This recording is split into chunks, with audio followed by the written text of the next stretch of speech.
My name's Gina. I used to be a figure skating coach, before my life took a whole different turn. It was back at the rink where I spent most of my days, either gliding on ice or teaching kids how to stand on their skates without falling flat. It was a regular Tuesday morning when I first saw Tom. He was at the rink, obviously out of his element, clutching the railing like it was the only thing between him and a frozen grave. His niece, Lily, who was about 7, zipped around him, her laughter echoing off the cold walls.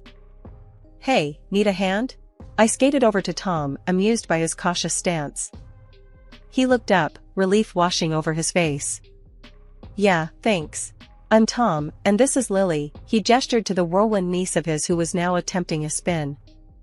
"Gina," I introduced myself, offering him a smile. "And don't worry, you're not the first adult to look like they're auditioning for Bambi on ice around here." He chuckled, easing up a bit. "That obvious, huh? I'm just trying to keep up with her." He nodded towards Lily. "But I swear, she's more at home here than I am in my office." We chatted more as I gave him a few tips on how to skate without clinging to the sides. He was quick to learn, or maybe he was just trying really hard not to embarrass himself in front of his niece. Either way, it was fun watching him get the hang of it. "Uncle Tom, look," Lily called out, doing a little jump. I laughed. "You've got a natural there. Ever thought of getting her into lessons?" Tom glanced at me, then back at Lily, who was now skating towards us. "I've thought about it. Do you give lessons?" "Sure do," I replied. "I teach kids her age all the time. She'd fit right in." He seemed to think it over as he watched Lily join us, her face flushed with cold and excitement. "What do you think, kiddo? Want to learn some cool tricks?"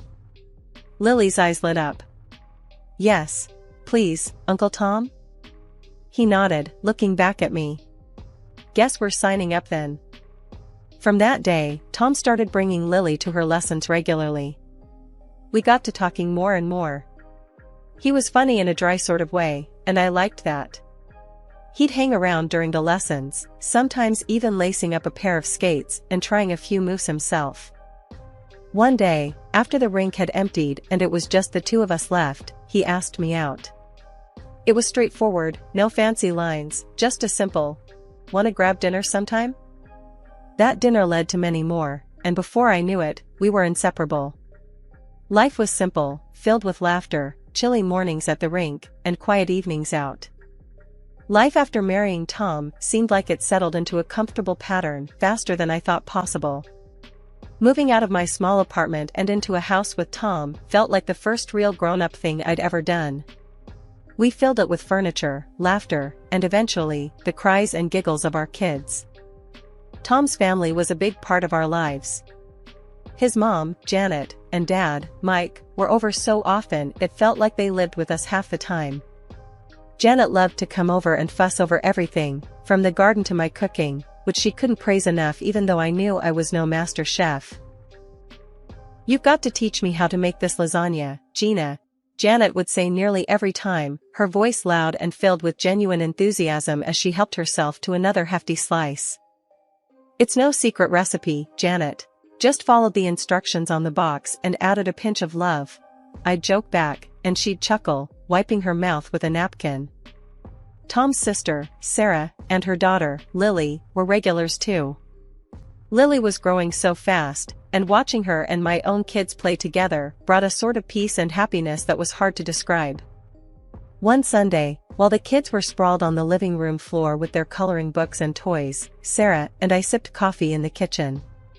"You've made a nice life here, Gina," Sarah noted, her tone a mix of admiration and a hint of something else, maybe wistfulness? "I guess we did, huh?" I responded, leaning back in my chair.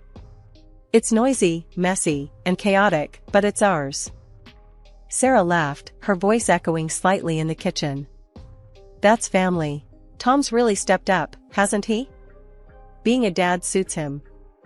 I smiled, thinking about how Tom had indeed taken to fatherhood with a surprising amount of grace. "He's great with them. Still, he's been working so much lately." "Yeah, he mentioned the new project at work. Sounds like a beast," Sarah sympathized, stirring her coffee absent-mindedly. Tom had been staying late at work more often, coming home after the kids were in bed. I understood, his job was demanding, and he was the sole breadwinner now that I had quit working to raise the kids. That night, after the kids were asleep and I was folding laundry, Tom came home. He looked exhausted, his suit rumpled and his hair a mess. "You look like you've been through a war," I said, half joking as I walked over to help him with his coat. Tom forced a smile, his eyes tired. "Feels like it sometimes. These clients are driving me up the wall." We ate in a comfortable silence, the kind that comes from knowing someone so well that words aren't always necessary. But underneath that comfort, a thread of worry nagged at me. Tom was pulling away, bit by bit, lost in his work. Later, as we lay in bed, I turned to him, the moonlight casting shadows across our room. "You okay? You've been really distant lately. Talk to me." Tom turned to face me, his expression unreadable in the dim light. "I'm just tired, Gina. It's this project. It won't be like this forever, I promise." As sleep claimed me, I hoped that he was right, that work was just a temporary wedge and nothing more. Because deep down, I feared what it might mean if our little bubble of domestic bliss burst. When I found out I was pregnant with our third child, it was a mix of joy and apprehension. I told Tom the news one evening after he'd come home late from work, looking as weary as ever. "Tom, I have something to tell you. I'm pregnant," I said, my voice a mix of excitement and nervousness. He looked up, surprise etching his face before it softened into a smile. "Really? Wow, that's great, Gina," he said, and for a moment, he seemed genuinely happy, the tired lines around his eyes smoothing out. But the smile didn't reach his eyes, and he sank into the chair as if the weight of another responsibility was too much to stand. "It's wonderful news," I continued, trying to gauge his reaction. "But, Tom, I'm gonna need you more at home. With 3 kids, it's gonna be a lot." Tom's face changed then. The brief joy faded as reality hit him. "More at home, Gina? You know my work's crazy right now. How am I supposed to?" "I know, but it's our family, Tom. It's your kids too," I interrupted, feeling a sting of frustration. "I do my part, Gina," he snapped back, his voice raising. "I work all day to provide for us. I need to rest, not come home to more work and screaming kids." I swallowed hard, watching him walk away, feeling more alone than ever. His words hurt, but I tried to shake it off, telling myself he was just stressed. The months that followed were tough. My belly grew, and so did the distance between Tom and me. He started using work as an excuse to stay away, even more, coming home only to lock himself in his office, or leaving before dawn for so-called business trips. When our third child, Mia, was born, I hoped it might bring us back together, that seeing her tiny face would remind Tom of what was important. But it only seemed to drive him further away. He barely looked at Mia, and when he did, it was with a hollow kind of detachment. "Tom, won't you hold her?" I asked one evening, when he was actually home. I held Mia out to him, her little eyes blinking sleepily. Tom glanced at her, then back at his phone. "I've got to take this call," he said, turning away. It felt like a punch to the gut. I nodded, saying nothing, and turned back to Mia, whispering apologies into her soft hair.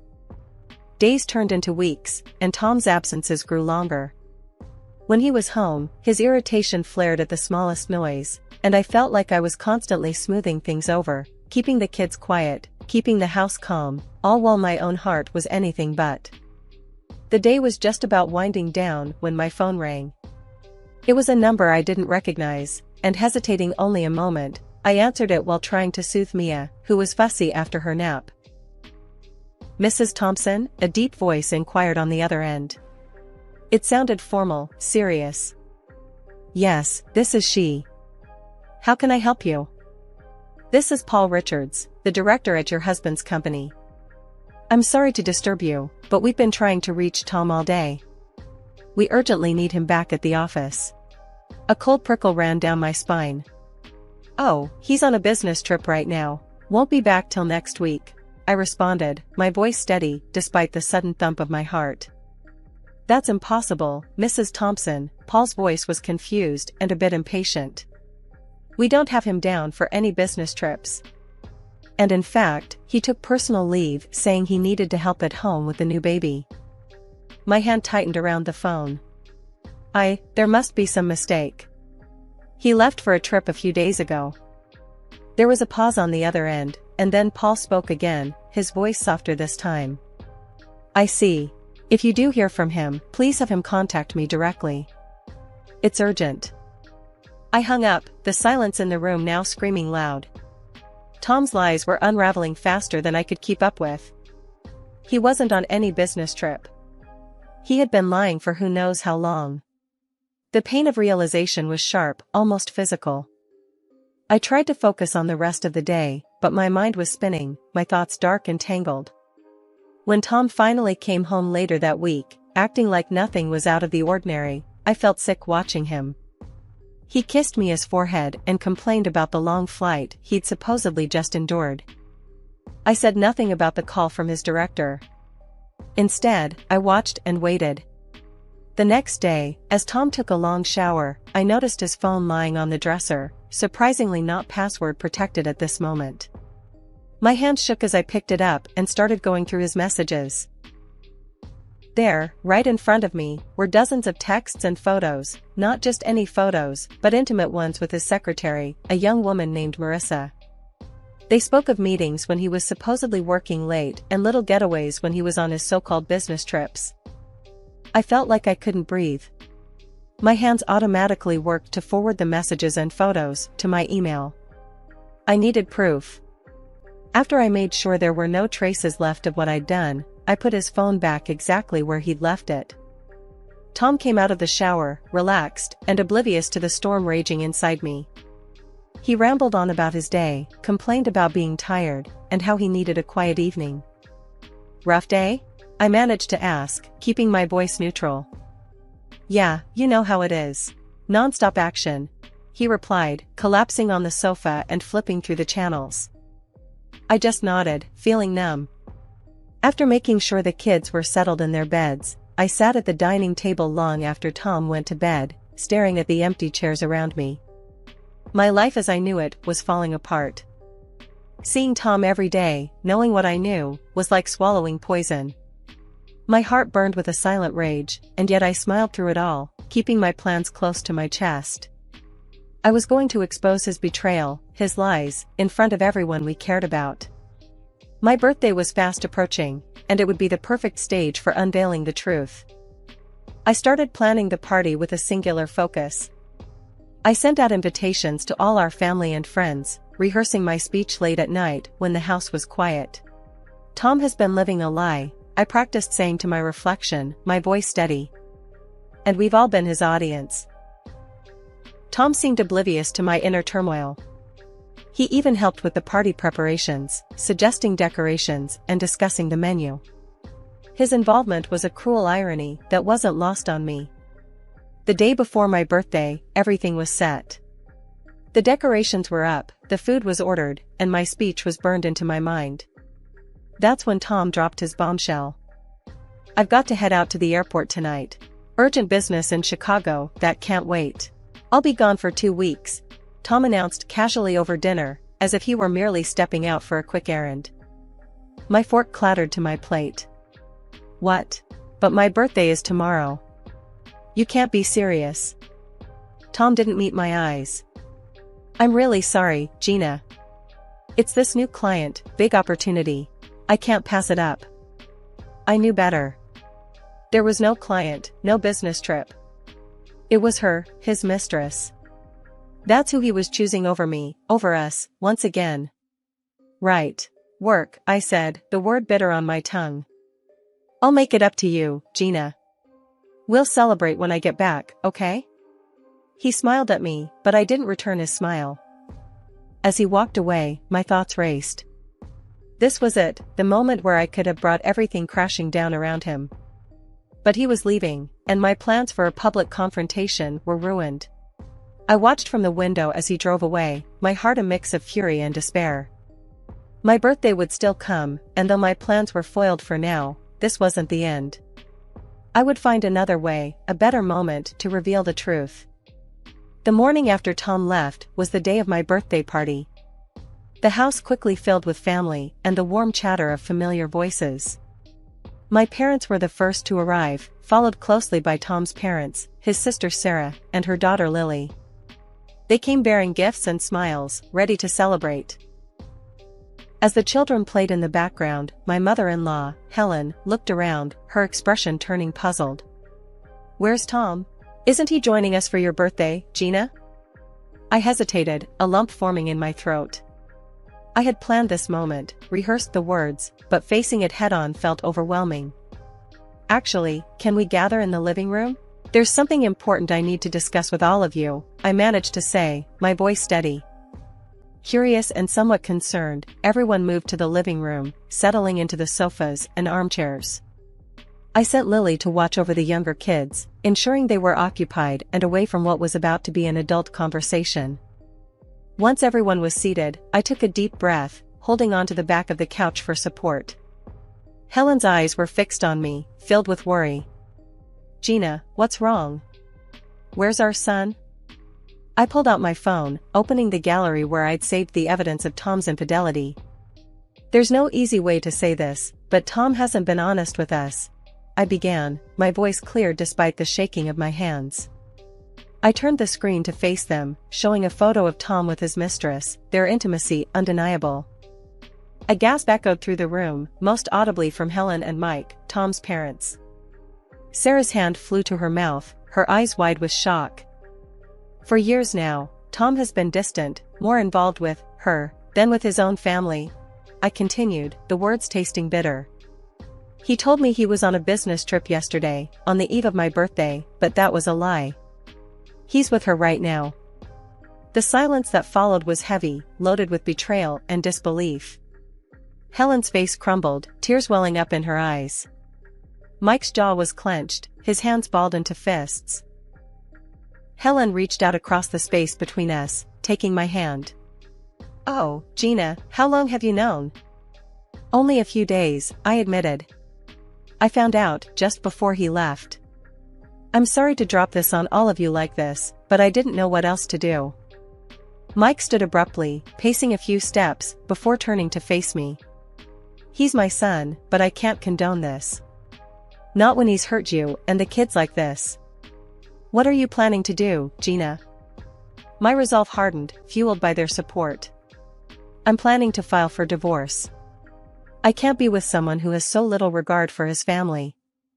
The room was quiet again, everyone processing the bombshell I had just dropped. Then, one by one, they began to express their support. "If that's your decision, you have our full support, Gina. You and the kids are our family too," Mike said firmly, his voice rough with suppressed emotion. Helen squeezed my hand tighter. "Whatever you need, we're here for you. I'm so sorry our son caused you this pain." Sarah came over and hugged me. "We're with you, Gina. All the way. Tom needs to answer for this." I was glad my loved ones supported me, but I voiced a concern that had been gnawing at me ever since I decided on the divorce. "I don't know what I'm going to do next," I admitted to the room. "I can't stay in this house. It's too much. But I've got nowhere to go with the kids." My parents immediately offered to take us in. "You and the kids can come back home," my dad said, his voice steady and reassuring. But before I could respond, my father-in-law stood up. "Actually, the house you're living in now," Mike started, his tone serious. "It's under my name. I think it's best if we sell it. There's a house near ours that's just come on the market. It would be perfect for you and the kids." The room paused, everyone processing Mike's words. My mother-in-law clapped her hands, a smile spreading across her face. "Oh, that would be wonderful. Having the grandchildren close by, and Gina too, it would mean the world to us." The decision was made quickly after that. Mike and Helen moved forward with selling the house. It was a whirlwind, and before I knew it, they had not only sold it but also purchased the new home near them. The efficiency and support from Tom's family were overwhelming in the best way possible. The move was a flurry of activity. Boxes were packed, furniture moved, and my life repacked into a new setting with an incredible speed. My parents, Mike, Helen, and Sarah were all hands on deck, making the transition as smooth as possible. It was during these days of setting up our new home that I finally dealt with the last piece of my old life with Tom. I gathered all his belongings, which weren't many since he'd taken a lot with him on his supposed business trip. With the help of my father, I shipped everything to Tom's office. Included in the boxes was a letter, not just to him but to his director. I detailed everything, from the affair to the lies about his business trips. That night, after the kids had gone to bed in their new rooms, I stepped out onto the small porch of our new house. The air was cool, the sky clear and full of stars. Mike came outside, joining me. "How are you holding up?" he asked, his voice gentle. "I'm okay," I said, looking out into the night. "Actually, I'm more than okay. I feel free." Mike nodded, understanding. "Good. You deserve to be happy, Gina. All of you do." "We will be," I replied, a newfound resolve strengthening within me. "We're going to be just fine." And as we stood there, the quiet night around us, I believed it. With the support of my family and the promise of new beginnings, I was ready to face whatever came next. I wasn't just surviving, I was ready to thrive. The real drama unfolded when Tom returned from his business trip. He went straight to our old house, expecting everything to be as he left it. I heard about what happened next from Sarah, who heard it from a neighbor. Tom tried to unlock the door, but of course, the keys didn't work, new locks. He started pounding on the door, loud enough to startle the new tenants who had just moved in. Confused and annoyed, the man who opened the door was met with Tom's bewildered and angry face. "Where's Gina? What the hell are you doing in my house?"